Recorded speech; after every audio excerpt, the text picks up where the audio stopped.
കൂട്ടുകാരെ, നിങ്ങൾ നിങ്ങളുടെ ജീവിതം ഒന്ന് സക്സസ് ആക്കാൻ വേണ്ടി കുറെ കഷ്ടപ്പെടുന്നുണ്ടായിരിക്കും അല്ലേ? കിട്ടുന്ന സമയത്ത് കിട്ടുന്ന പണിക്കും ഉള്ളതും ഇല്ലാത്തതുമായ എല്ലാ പണികളും വാരി വലിച്ചിട്ട് ചെയ്ത് കഷ്ടപ്പെട്ട് ജീവിക്കുമായിരിക്കും അല്ലേ? ഒന്നും കുഴപ്പമില്ലടാ, നമുക്കൊരു ദിവസം സക്സസ് ആവാൻ പറ്റൂന്നേ. അതിന് നമ്മൾ എന്താ ചെയ്യണ്ടേ? നമ്മൾ ട്രൈ ചെയ്തുകൊണ്ടിരിക്കുക, പരിശ്രമിച്ചുകൊണ്ടേ ഇരിക്കുക. പരിശ്രമിച്ച് തോറ്റു പോകണമെങ്കിലും കുഴപ്പമില്ലടാ. കൂടെ നിൽക്കുന്നവന്മാരെല്ലാം ഊക്കും, കളിയാക്കും. അതൊക്കെ സ്വാഭാവികമാണ്. നമ്മളെ കൂടെ നിൽക്കുന്നവന്മാർ എപ്പോഴും കളിയാക്കും. നമ്മൾ എന്ത് ട്രൈ ചെയ്താലും നമ്മളെ കൂടെ നിൽക്കുന്നവന്മാർ കളിയാക്കും. കാരണം നമ്മൾ വിജയിക്കുന്നതോ നമ്മൾ നേടിയെടുക്കുന്നതോ ആർക്കും ഇഷ്ടമല്ല. നമ്മുടെ കൂട്ടുകാരന്മാർക്കാണേലും ബന്ധുക്കൾക്കാണേലും സുഹൃത്തുക്കൾക്കാണേലും ആർക്കാണേലും അത് ഇഷ്ടമല്ല. ഇവർ മുന്നിലൊക്കെ നീ എന്താ കാണിച്ചു കൊടുക്കണ്ടേ? ട്രൈ ചെയ്യുക, ഒരു 100 വട്ടം ട്രൈ ചെയ്യുക, ഒരു 1000 വട്ടം ട്രൈ ചെയ്യുക. തോറ്റോടം പോട്ടെ, ഒരു കുഴപ്പമില്ല. നീ ഇവന്മാരുടെ മുന്നിൽ എന്താ കാണിച്ചു കൊടുക്കണമെന്നറിയോ? നീ സക്സസ് ആയിട്ട് കാണിച്ചു കൊടുക്കണം. എങ്ങനെ?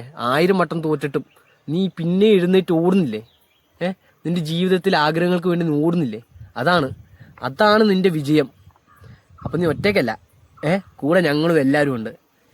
എടാ, ഈ ഭൂമി ആകാശം ഇതൊക്കെ ഉണ്ടല്ലോ, ഈ തോറ്റവന്മാർക്കും കൂടി ഉള്ളാടാ. ഈ ജയിച്ചവന്മാർക്ക് തീർ ചെയ്ത് കൊടുത്തേക്കുന്ന സാധനമൊന്നും അല്ല.